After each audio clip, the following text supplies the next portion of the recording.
Have you ever wondered how a beloved franchise can both soar and stumble in its adaptations? And just a short while after Netflix launched its adaptation of Devil May Cry, where fans are buzzing about the news of a second season in the works. The initial season sparked a mix of excitement and controversy, with the fervor from dedicated followers undoubtedly playing a role in its swift renewal.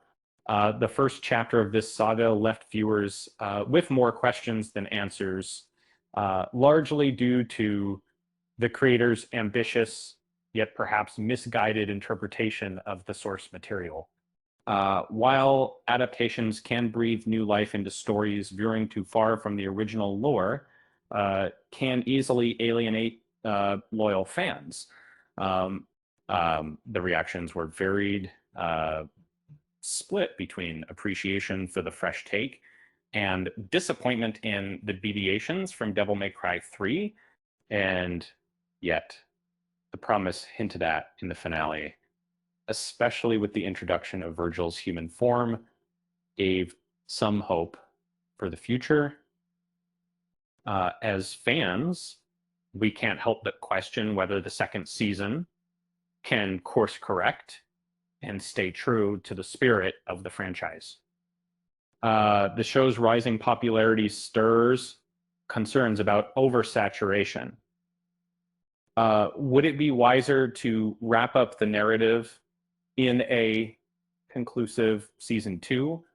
The calling of season two shouldn't mimic the erratic fan fiction vibe of Adi Shankar, but rather lean into what made Devil May Cry 3 so captivating.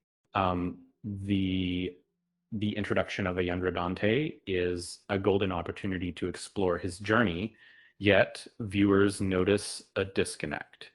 Netflix's version seems to lack awareness of his half-demon and lineage, a crucial part of his character in the games, and and the threads of Lady's narrative and the significance of Dante and Virgil's amulets weave a rich tapestry, but the adaptation feels like it's pulling the fabric a bit tightly. And amidst the shaking elements, it's evident that creative liberties have been taken, igniting debate among fans. Some echo concerns over direction, suggesting the new narratives don't quite resonate as intended, while others worry this path could jeopardize the series' stability. The political undertones and focus on humanity as antagonistic forces instead of demons have stirred contention, veering away from the source material's core message about humanity's potential for good. Many feel that Mundus should be cast as the chief villain, rather than the humans, who are bending the narrative in unusual ways. Some viewers find themselves supporting Mundus and the White Rabbit largely because of the missteps by characters like Vice President Baines.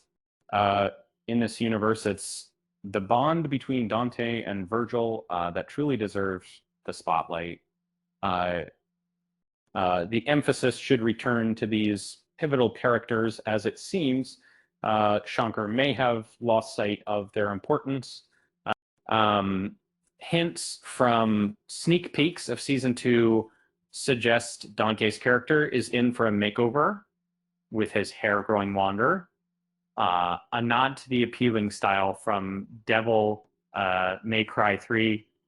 Um, and while uncertainty looms over the new season, the hope remains that the production will draw from the rich history of the franchise, bringing back the essence of what makes he beloved. The former, the high style, the real point me, the vended, and the break is the scream of a strong narrative closure would uh, enhance the adaptation, avoiding any pitfalls that could compromise its legacy. So as we navigate the twists and turns of this adaptation, let's keep our fingers crossed for a return to form. After all, we wouldn't want to see this cherished series turn into a regrettable hellscape, right? With that said, thanks for watching, and until next time,